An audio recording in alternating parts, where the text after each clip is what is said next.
Today we're in a G1000 equipped Diamond Dia-62, and we're going to have a look at sector entries and holding patterns. I've tried to make this video as generic as possible so that you can apply these principles in most contexts, but it is important to note that different schools and operators may have different procedures, and there are also different techniques that are not covered in this video. I'm also not very coordinated with my sim setup, so keep in mind that the accuracy of the flying could certainly be a bit better, but hopefully it still serves as a useful demonstration.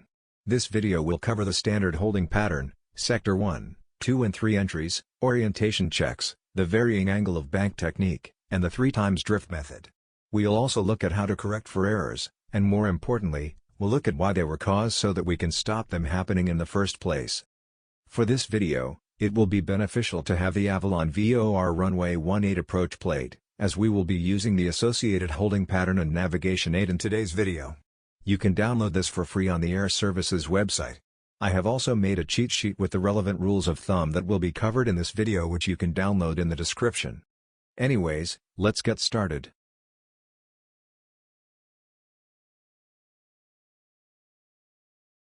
Right now we are tracking to the Avalon VOR using GNSS. As we are going to use the VOR for our holding patterns, we want to tune, identify, select, and test the VOR. To tune the aid, we will use the knob on the top left corner of the G1000. The big knob controls the big numbers, and the small knob controls the small numbers.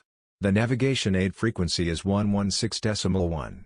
On the G1000, we can change between nav1 and nav2 by pushing on the small knob. We then set the frequency by pushing the transfer button just above the knob. Next, we will identify the navigation aid. To do this, we select nav1 on the audio panel, and ensure the volume knob at the top left corner is turned up appropriately. We compare the Morse code that we hear to the code specified on the approach plate or terminal chart. The next step is to select the VOR. Up until this point you will see that I was navigating using GNSS in the en route mode, indicated by the purple course bar. Once I select the VOR on that we have tuned on nav1, I will no longer have GNSS guidance on the CDI, so you will see that I placed the bearing 2 indicator in the GNSS mode in order to continue having a navigational reference while I set up the VOR. You'll notice a blue or MI needle appear behind the course bar. I can now select the VOR by pushing the CDI soft key at the bottom of the PFD. You will see that the course bar is now in VOR mode, indicated by the green coloring of the course bar. Now that I've selected the VOR receiver, I need to test the receiver by rotating it 360 degrees. I am looking for the CDI to move from one side to the other and back again, and the to, from, flag to flip. To do this on the G1000, you rotate the triangular knob on the right-hand side of the PFD. For some reason this takes an eternity to do in the sim, so I will just fast forward momentarily.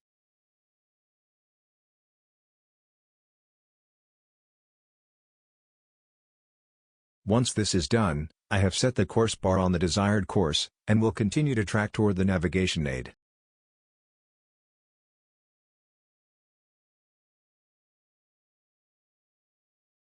Now that the aid is ready to use, we can look at our first sector entry. There are two main ways to identify what sector entry you should be conducting. The first method is to look at the approach plate, and reference your heading compared to the sector boundaries. In this case, our heading of 235 is between 275 and 205, so we know we are in Sector 2, and will therefore be doing a Sector 2 entry, sometimes called a teardrop entry, or an offset entry. The second method is to visualize the holding pattern on top of the HSI. To do this, we can imagine the course bar on the inbound leg of the hold, in this case, 025. Then, we imagine that the navigation aid exists in the middle of the HSI. We then identify whether the holding pattern is a standard right turn, or non-standard left turn pattern, and visualize this on top of the navigation aid. We can then apply our sector entry boundaries. One line goes through the imaginary course bar, and the other line leans 110 degrees from the inbound course on the holding side.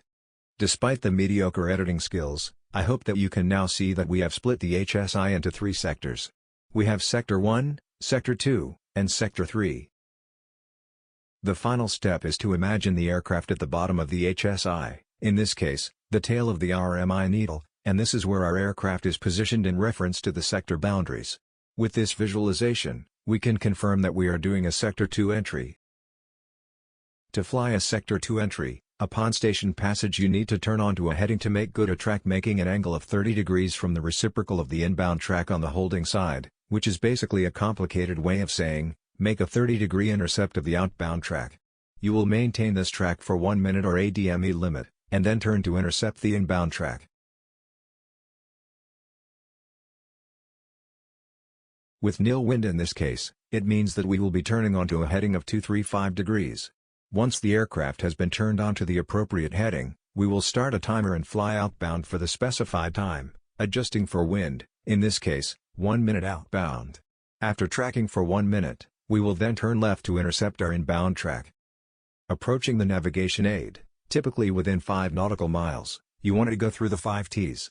Again, different schools and operators may have different T's, or just in a different order, but for the most part, it will be something like this. Twist. Turn.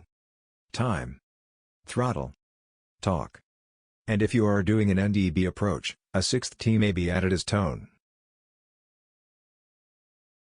The 5 T's are usually done at, or, after station passage, but you can mentally prepare yourself in the form of a mini brief so that you know exactly what to do once overhead.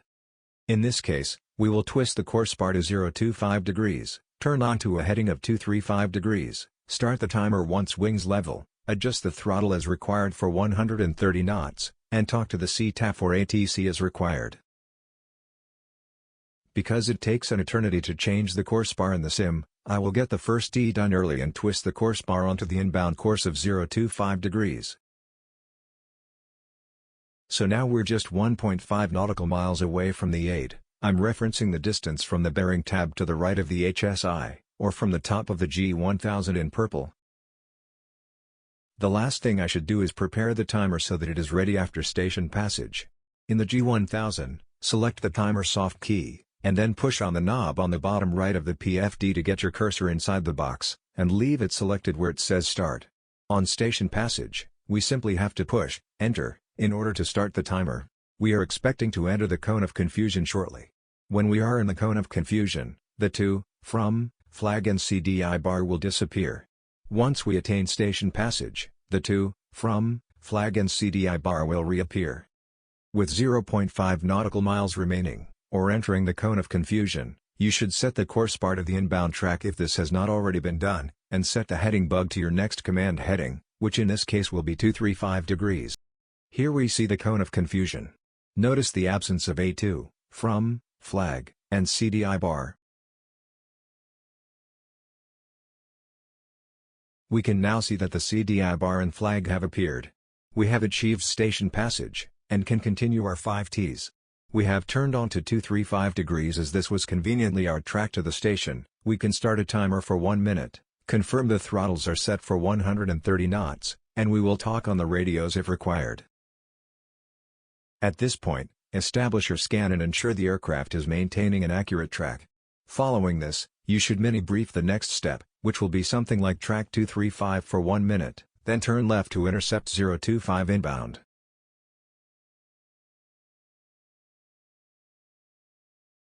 We want to anticipate our inbound turn, so 10 to 15 seconds prior to the turn, you should set the heading bug.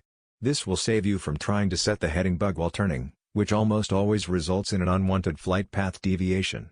Always turn the heading bug in the direction that you are going to turn.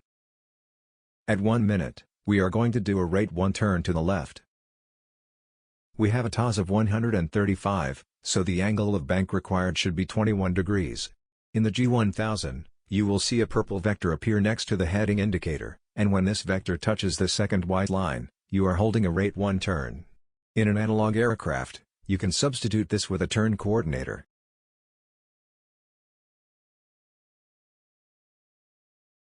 Halfway through the turn, we should see the CDI bar start to move. If our present heading is within 45 degrees of the planned heading, and the CDI bar hasn't started moving, then we should hold a 45-degree intercept.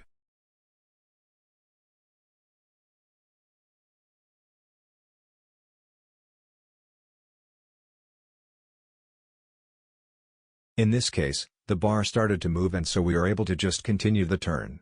I actually increased the bank angle slightly as the bar was moving in a little bit faster, but we always limit our angle of bank to 25 degrees.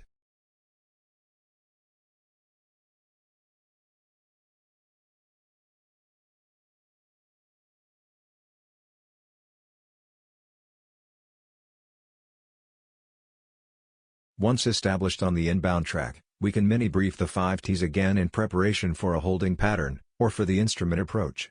If we are flying a holding pattern, most of the Ts have been set up already.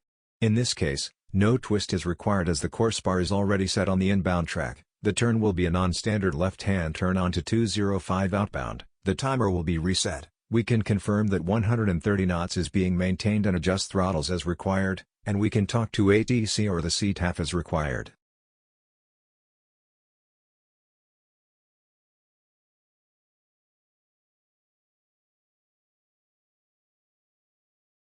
Now we're going to look at another sector entry.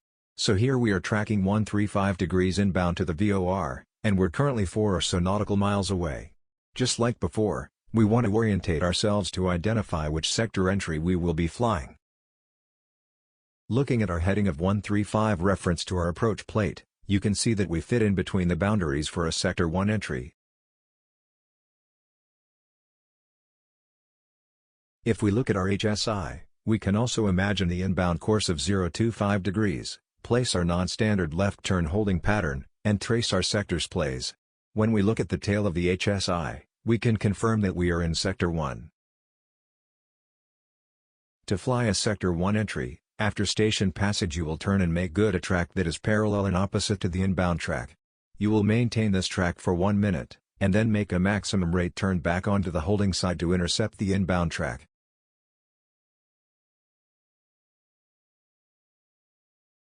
Instead of intercepting the inbound track, you are permitted to track directly to the navigation aid, though in my experience this technique is rarely used. Approaching the station, I am mentally preparing the 5 Ts. I will be twisting the course bar to 025, I will be making a right-hand turn to track 205, I will start the timer once wings level, I will ensure that the throttles are set to maintain my holding speed, and I will talk to ATC or the CTAF as required. Mini-briefing this in the cockpit, I would simply say something like, Sector 1 entry, after station passage right turn track 205. The 5 Ts will be initiated once entering the cone of confusion, but because I am using the sim, I will turn the course bar early.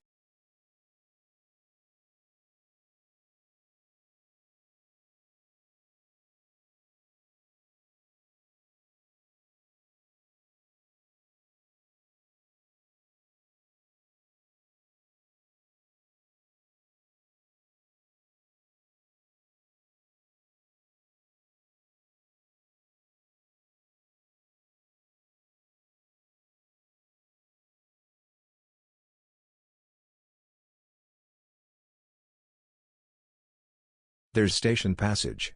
I'm now setting the heading onto 205.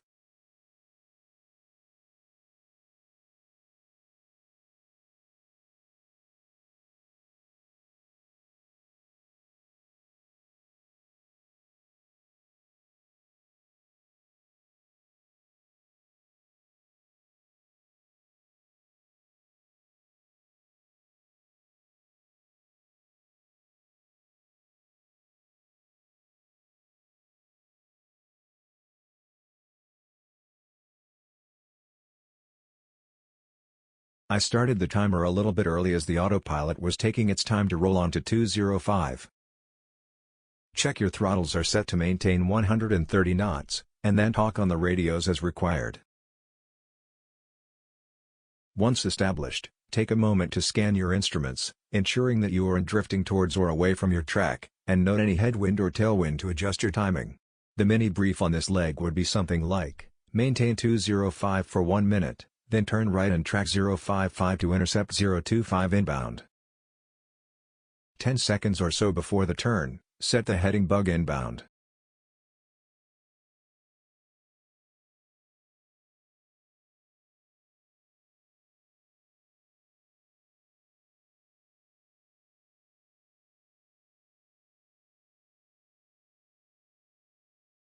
There's 1 minute, I'm now making a maximum rate turn, in this case, 25 degrees angle of bank, onto 055.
I was a little bit sloppy on this intercept.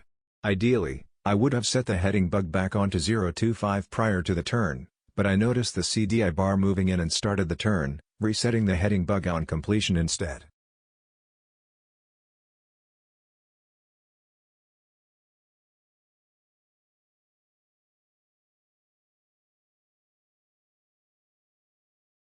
Now that I'm established inbound, I will prepare for a holding pattern using the 5Ts, or prepare for the approach.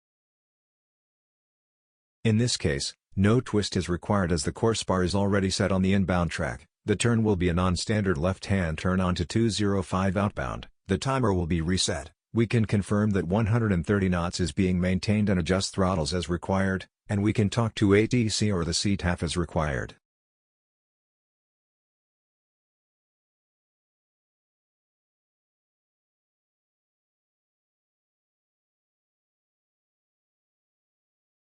Let's have a look at our final sector entry, the Sector 3 entry. In this case we are established slightly right of track, tracking 055 inbound to the VOR. Just like before, you want to orientate yourself to identify which sector entry we will be conducting.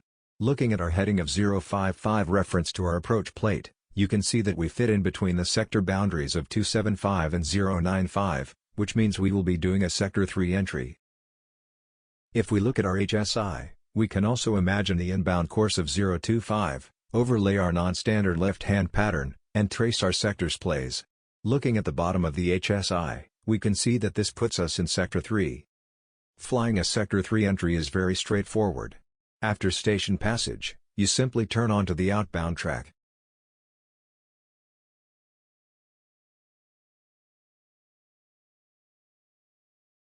In this case, we will make a non-standard left-hand turn onto 205. Approaching the station, I am mentally preparing the 5Ts. I will be twisting the course bar to 025 degrees. I will be making a left-hand rate 1 turn to track 205 degrees. I will start the timer once wings level or abeam the station, whichever occurs last. I will ensure that the throttles are set to maintain my holding speed of 130 knots, and I will talk to ATC or the CTAF as required. The mini brief for this would be something like, after station passage, left turn, track 205 outbound. Again, because this is the sim, I am setting the course bar early, but remember that this would normally be done in the cone of confusion or after station passage. Between 1 nautical mile and half a nautical mile, or during the cone of confusion, I set my heading bug onto the outbound heading, remembering to turn the heading bug in the direction of turn.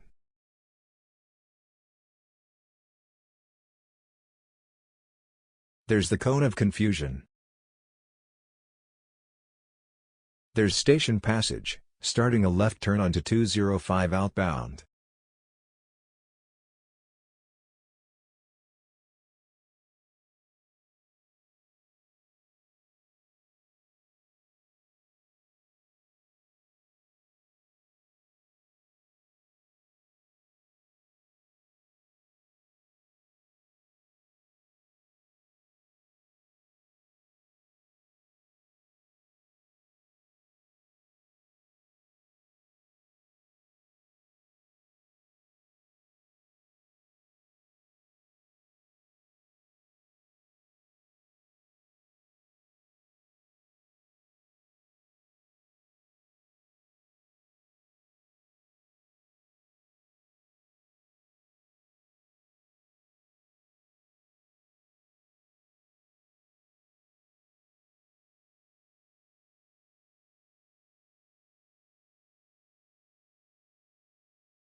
Outbound timing begins wings level, or abeam the station, whichever occurs last.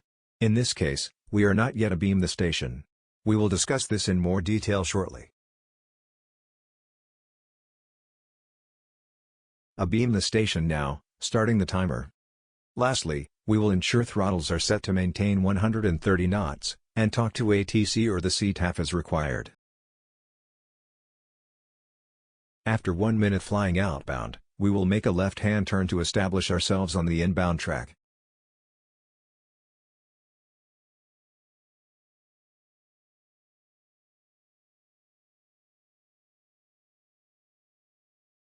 Here we are established inbound 025 in the holding pattern.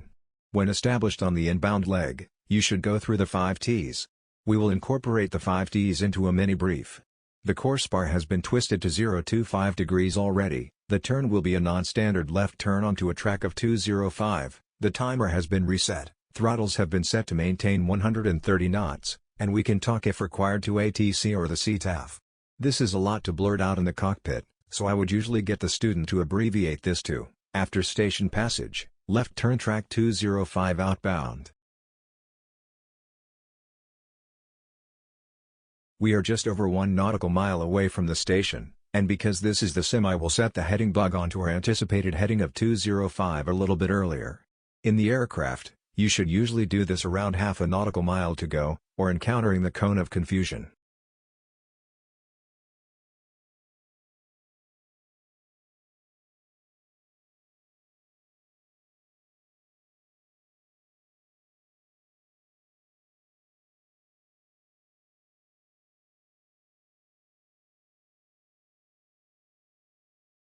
Here you can see that we have entered the cone of confusion with the to, from, flag, and CDI bar disappearing, but it is important that we don't turn the aircraft until station passage. At high altitudes, you can encounter the cone of confusion well before you actually fly over the navigation aid. The flag has flipped to a, from, flag, and the CDI bar is back, so we can now make a left-hand rate 1 turn to track 205 outbound.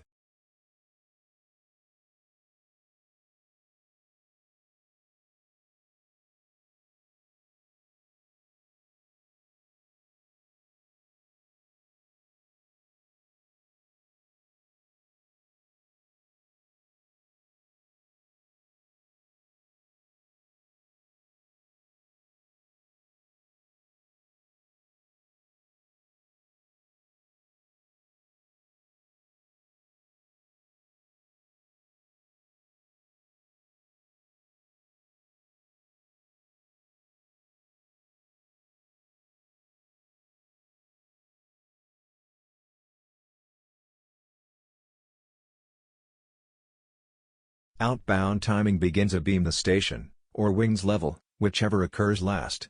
To identify when you are abeam the station, you can see the, from, flag, change to a, to, flag, and if your aircraft has a bearing indicator set up like this, the RMI will pass through 90 degrees from the course bar. Once on the outbound leg with the timer started, establish a structured scan of your instruments to ensure you are tracking accurately, as this will significantly affect how you manage the inbound turn. You should adjust your outbound timing by 1 second for every 1 knot of headwind or tailwind, so if you have 10 knots of headwind, you should fly an additional 10 seconds for a total of 1 minute and 10 seconds, and it would be the other way around for a 10-knot tailwind, a total of 50 seconds. The mini brief on this leg would be something like, track 205 outbound for 1 minute, left-hand turn onto 025 inbound. 10 to 15 seconds before the turn, set the heading bug on the anticipated inbound heading.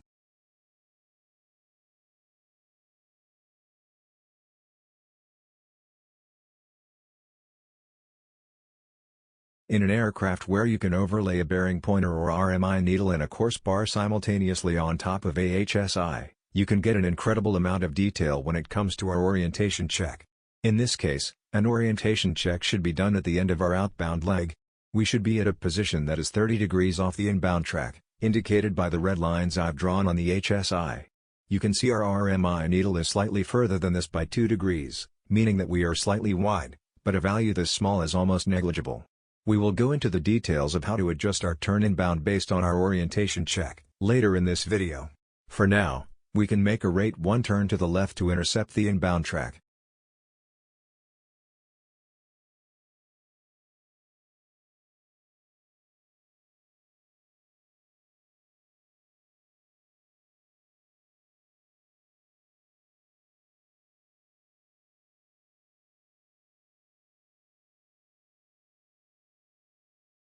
Halfway through the turn, the difference between the RMI needle and the course bar should be 15 degrees.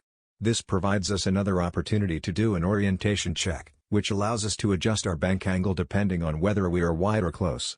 In an analog aircraft where you won't have this orgasmic CDI and RMI overlay, You will have to settle for checking the movement of the CDI bar halfway through the turn. If you are within 45 degrees of your anticipated heading and the CDI bar is still at full scale, roll wings level and make a 45-degree intercept. In this case, I identified the fact that the RMI needle was less than 15 degrees away from the course bar, and I increased my bank angle accordingly.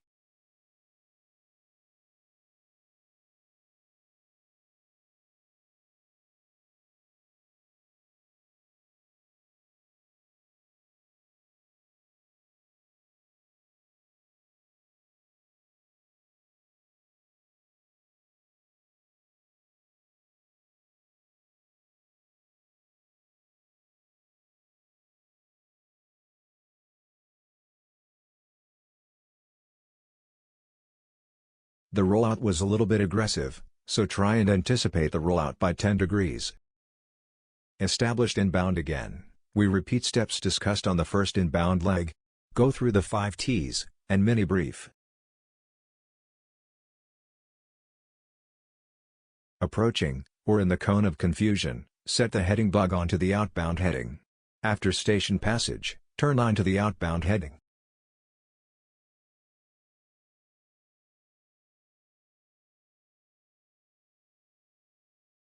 We've been playing on easy mode so far with nil wind conditions, so let's throw in some crosswind. Here we are, established on the inbound leg of the holding pattern. Firstly, I would like to highlight the magic purple diamond, more correctly called, the track diamond. I would also like to highlight the wind vector we have on the G1000, which tells us how much crosswind we are experiencing, in this case, around 15 knots. Inbound, we hold a drift angle equal to half the crosswind. So with 15 knots of crosswind, we should hold a heading that is 7 or 8 degrees into wind. When setting the outbound heading, we should think ahead, and set the heading bug on the anticipated outbound heading.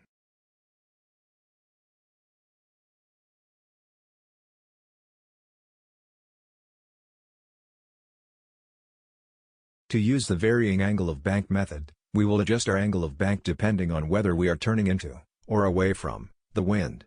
In this case, if we did a standard rate 1 turn, we would end up undershooting the outbound leg, and as a result our holding pattern would be too tight. The varying angle of bank technique will prevent this by using the following rule of thumb. Adjust bank angle by half the drift. Our drift angle was 7 or 8 degrees, so half of this value is approximately 4.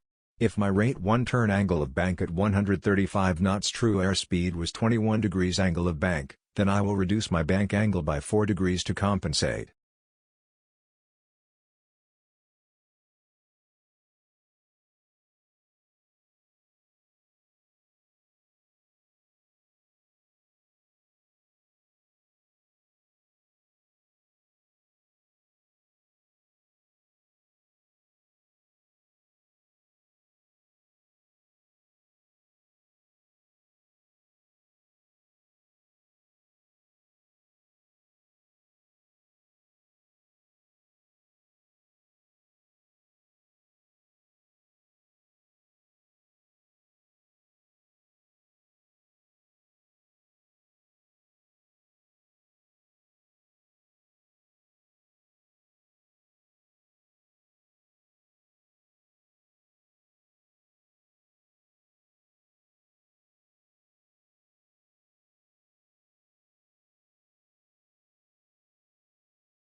Start the timer once wings level, or abeam the station, whichever occurs last. In this case, waiting until the RMI is 90 degrees, or the flag to flip. Established outbound, scan your instruments to ensure that you are tracking accurately, place particular emphasis on your heading compared to the track diamond. The mini brief here would be something like, track 205 outbound for 1 minute.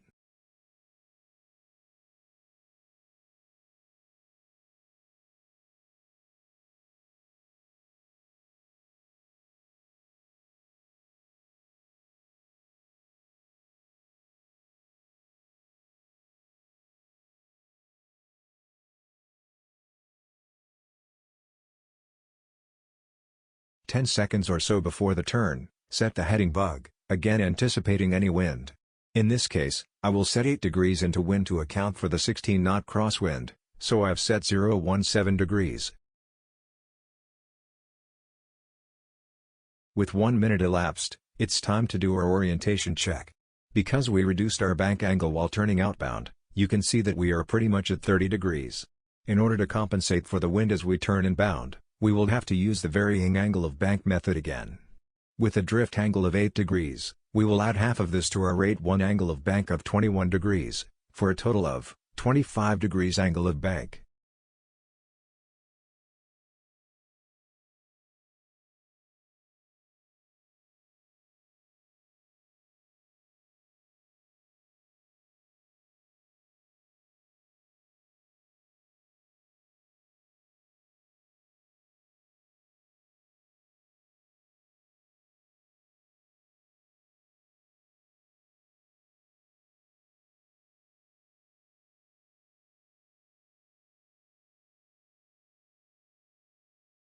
Halfway through the turn, our orientation check shows that our RMI needle is slightly less than 15 degrees, so we will continue to maintain a higher angle of bank. In an analog aircraft, you would note the CDI bar moving in and continue the turn.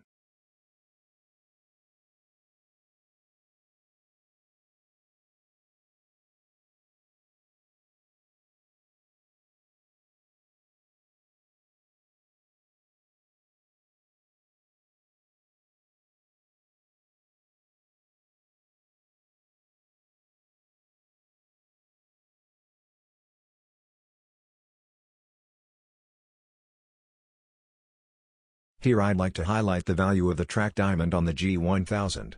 I ended up undershooting very slightly, but I'd like you to note that my heading is to the left of the course bar, but my track is on the right side of the course bar, so I will still gradually intercept the inbound track.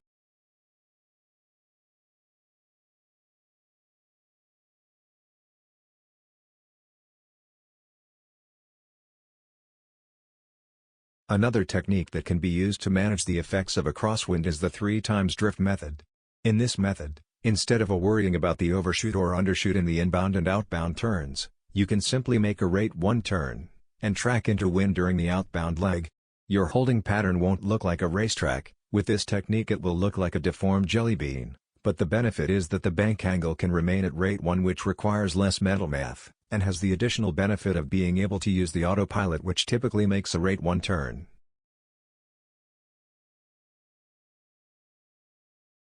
Established on the inbound track, you will note that we have a crosswind of 15 knots. To account for this, we are holding a drift angle of 7 degrees. Using the 3 times drift method, we multiply the 7 degrees of drift by 3, equaling 21. We will then set our heading onto the outbound track with 21 degrees into the wind, in this case 226.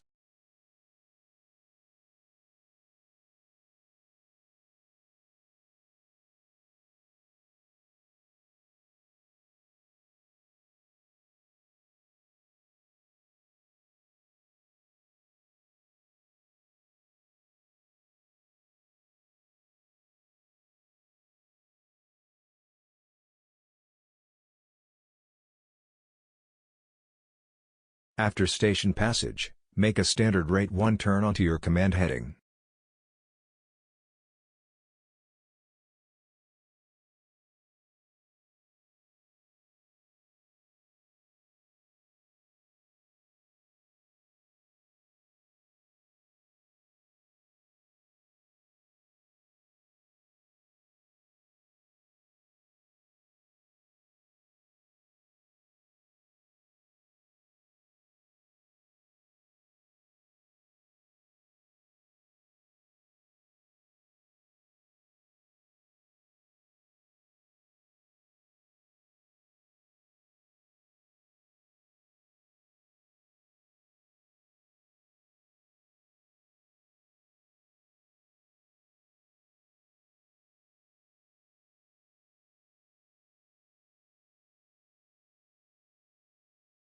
I've reached wings level, but I'm not yet abeam the station, but once abeam I will start the timer.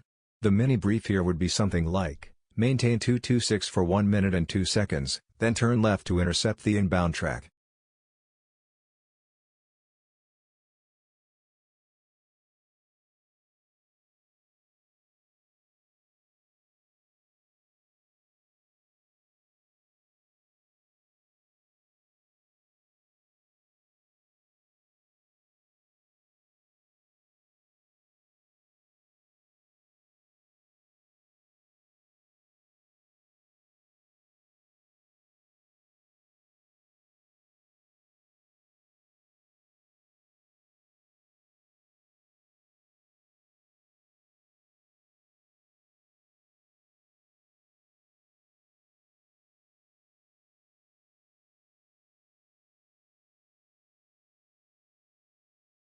10 seconds or so prior to the turn, set your heading bug onto the anticipated inbound heading, remembering to account for any anticipated drift.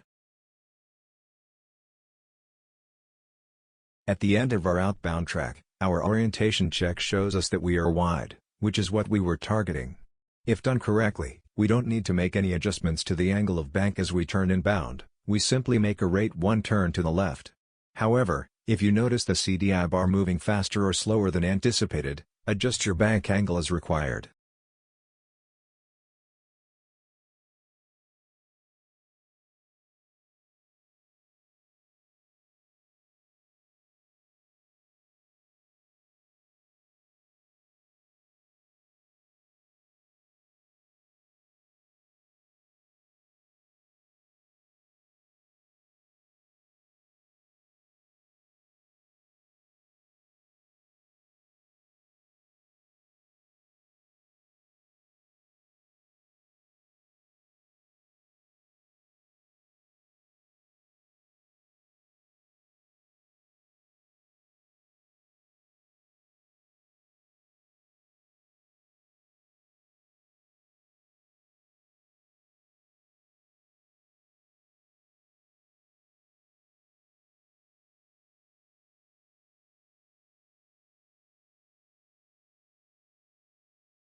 Let's have a look at what to do when we identify at the end of the outbound track that we are wide or close. Remember that in the perfect world, at the end of your outbound track, you should be 30 degrees away from the navigation aid. If you were wide, and you simply made a rate 1 turn, you would undershoot the inbound track.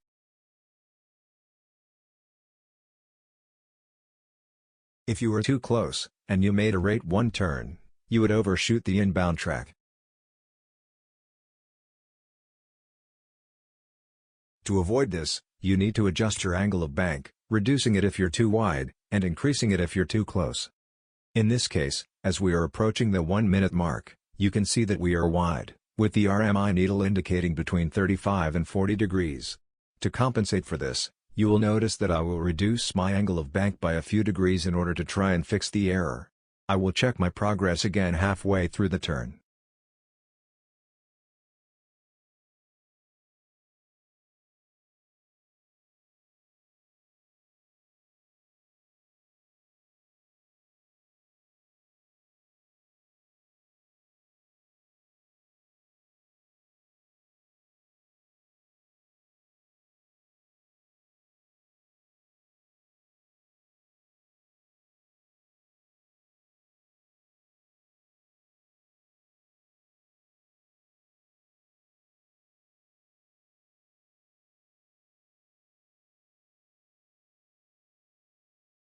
Halfway through the turn, we can do another orientation check.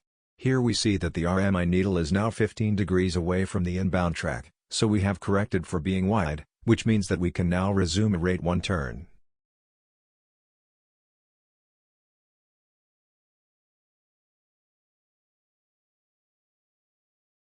It looks like I may have overcorrected, resulting in a slight overshoot. I would have been much better off trusting the technique, and holding a rate 1 turn. Established inbound, we would go through our 5 T's, and mini brief. While it's great to be able to correct an error, it's even better if we can stop it from happening in the first place, so let's rewind and see what caused this problem. Here you can see that we are established on the inbound leg of the hold, waiting for station passage to turn outbound.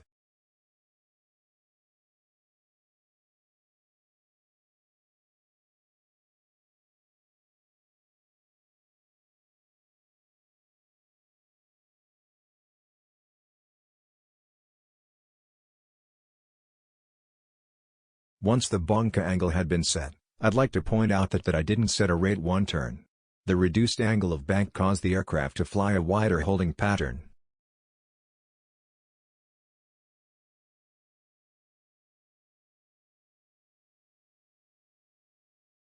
In this case, as we are approaching the 1-minute mark, you can see that we are too close, with the RMI needle indicating less than 30 degrees. To correct for this, you will notice that I will increase my angle of bank by a few degrees. I will check my progress again halfway through the turn.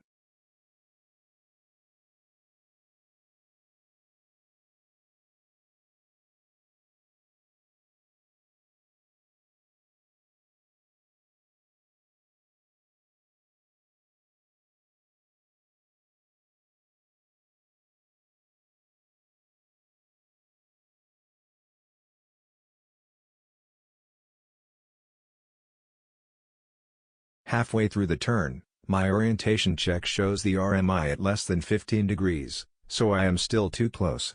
In this case, I will maintain the 25 degrees of bank being held.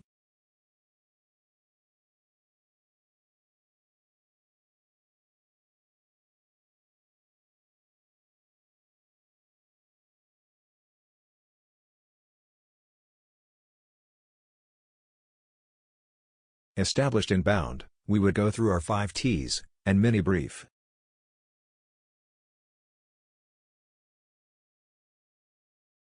That concludes our tutorial on sector entries and holding patterns. I hope that you learned something from this video, and that it gave you a glimpse of what to expect when you go out and practice holding patterns for real with your instructor. I'd like to reiterate that this is not a fully comprehensive tutorial and there are plenty of other methods and techniques to be learned, and this video does not replace guidance from a qualified flight instructor. If you have any questions, please feel free to leave a comment below.